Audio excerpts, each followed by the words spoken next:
Biden finally visits the border. House Republicans want to abolish the IRS, and protesters storm the Brazilian Congress. And more on this week's headlines.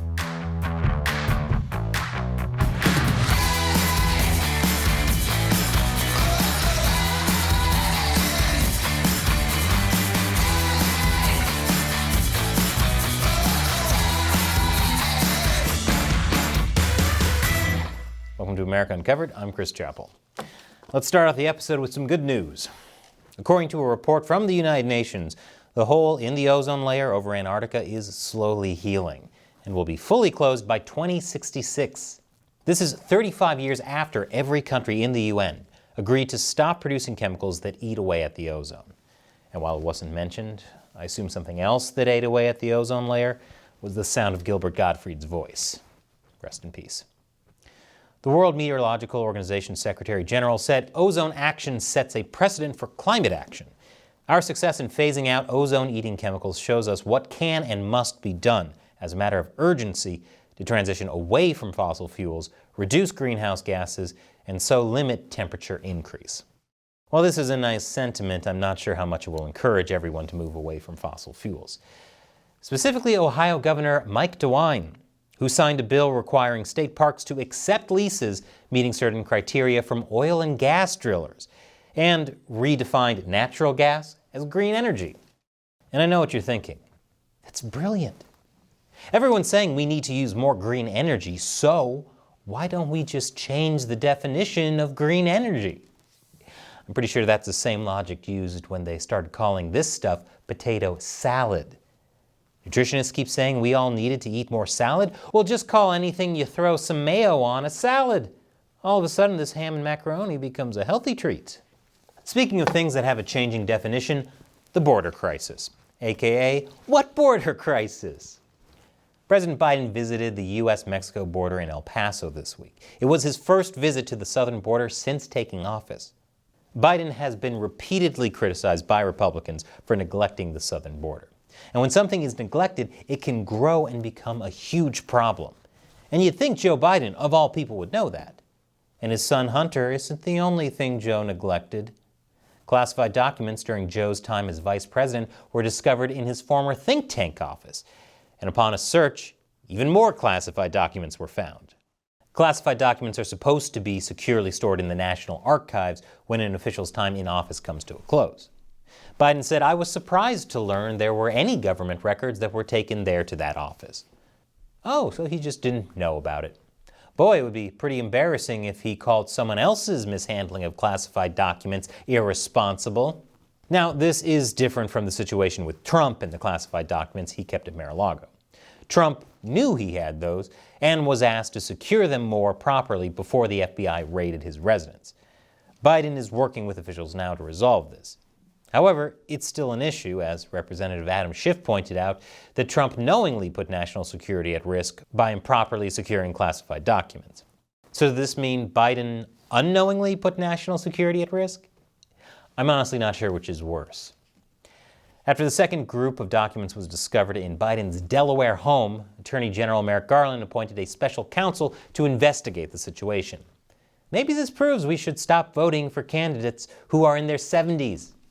How can we trust them with national secrets when we can't even trust them to drive? Anyways, back to the border. What, you thought I forgot about it? I'm not Biden. During Biden's presidency, the number of illegal immigrants crossing the border skyrocketed, shattering records. Biden traveled to the border in Texas to see how officials are enforcing things. The trip comes a week after announcing new restrictions on who can claim asylum in the U.S. While there, Biden met with Texas Governor Greg Abbott, who demanded he do more to stop the influx of illegal immigrants entering the country. He also said Biden's visit is 2 years too late. I can relate to Biden arriving to something 2 years late, because I just got into Squid Game, and it's great. At least it would be if every major moment wasn't ruined by memes from a year and a half ago, but hey, that's on me. So Biden is upsetting Republicans for not doing enough, and he's upsetting Democrats for doing too much. There's only one thing he can do to make everyone happy: change the definition of illegal immigrant. Problem solved. More after the break. Welcome back. The House of Representatives voted on a new rules package that will determine how they operate under newly elected Speaker Kevin McCarthy.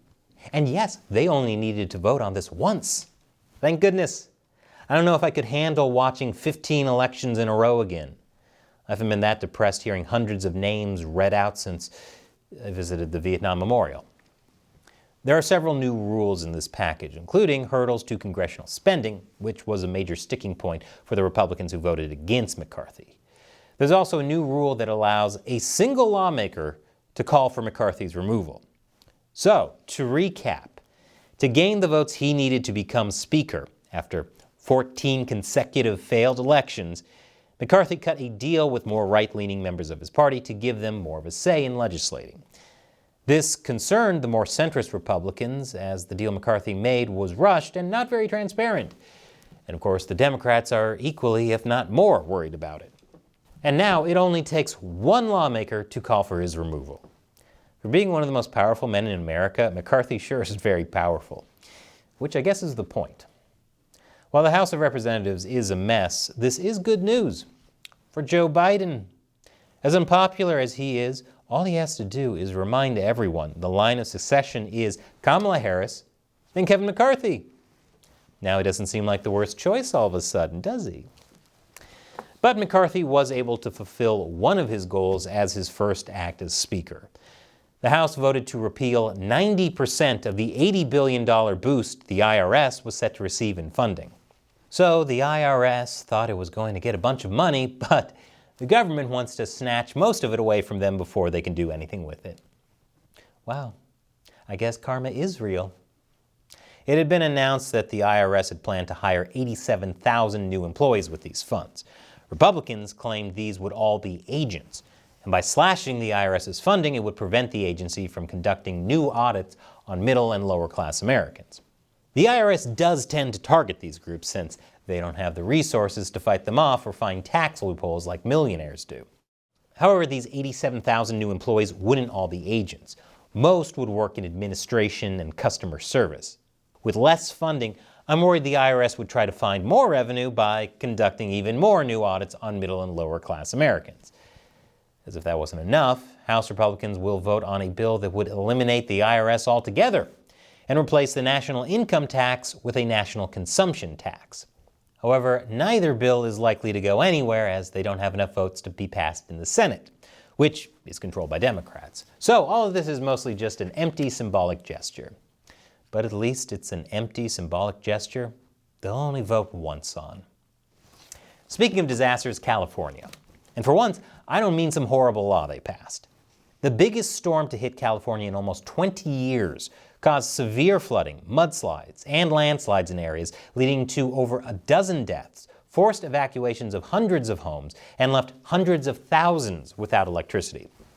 President Biden declared a state of emergency for California, which is a nice gesture, and also super on brand, since by just declaring a state of emergency now in California, he's once again at least 2 years late. And after the break, experts recommend U.S. children fight obesity with surgery. Welcome back.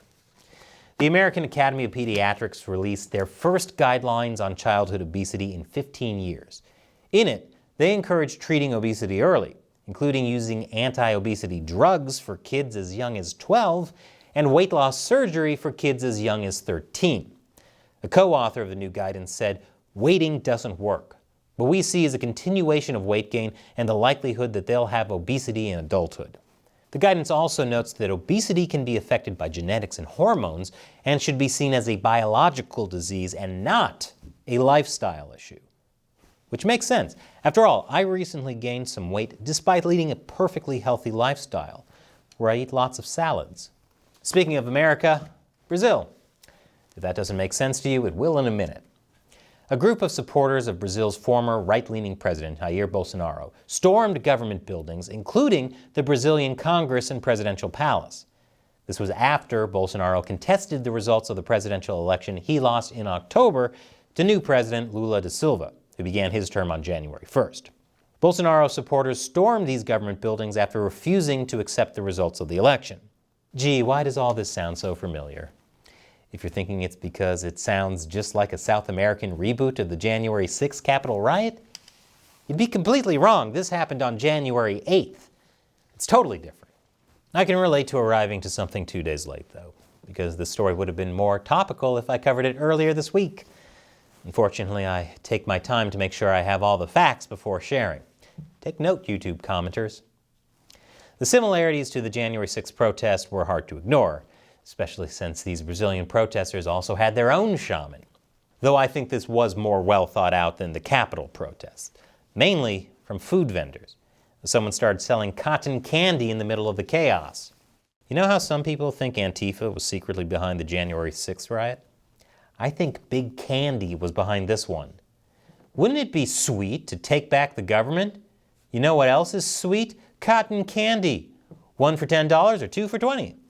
Authorities cleared out the protesters and made more than 1,200 arrests.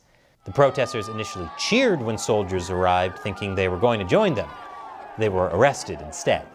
That's like rooting for your favorite football player as they score a touchdown, then they keep running past the end zone and tackle you to the ground. Bolsonaro condemned the rioters. He said peaceful demonstrations within the law are a part of democracy. However, vandalism and the invasion of public buildings like today's acts, and like those practiced by the left in 2013 and 2017, are an exception. While some see this as a weak condemnation, I'm impressed he made this statement at all, considering he was in Florida while all this was going on. That means he probably saw at least 30 things before breakfast that were crazier than that riot. Heck, his breakfast was probably crazier. Fried gator salad, anyone? Shortly after, Bolsonaro was admitted to a hospital in Florida with abdominal pain. Some have theorized he's faking this to avoid being extradited, as Brazilian politician Erica Hilton submitted a request for it to Brazil's foreign ministry, alleging he's responsible for the riot. However, I don't believe he's faking it, mainly because a few days before going to the hospital, he was photographed eating KFC. Yep, that'll do it. Ironic that his supporters thought the military would join their side in a coup, and Bolsonaro wound up getting taken out by a colonel. Brazil's new president, Lula da Silva, called these rioters fascists, and he said there's no precedent of this in the history of our country, which is actually not true. There have been much bigger riots at the Capitol in the past. But also the fact he's calling the rioters fascists mean he's already taking notes from CNN. Is there any way to heal the divisiveness spreading not just in America, but seemingly around the globe? Possibly, but it looks like that healing process will take even longer than the hole in the ozone. Only 40 more years. Yay! So what do you think about the stories we covered this week? Leave your comments below. And if you want to help us deliver nonpartisan news, be sure to support America Uncovered by going to patreon.com/America Uncovered. All it takes is as little as $1 per episode to fight YouTube's censorship and demonetization. We rely on your support to help us keep making great episodes. Once again, I'm Chris Chappell. Thanks for watching America Uncovered.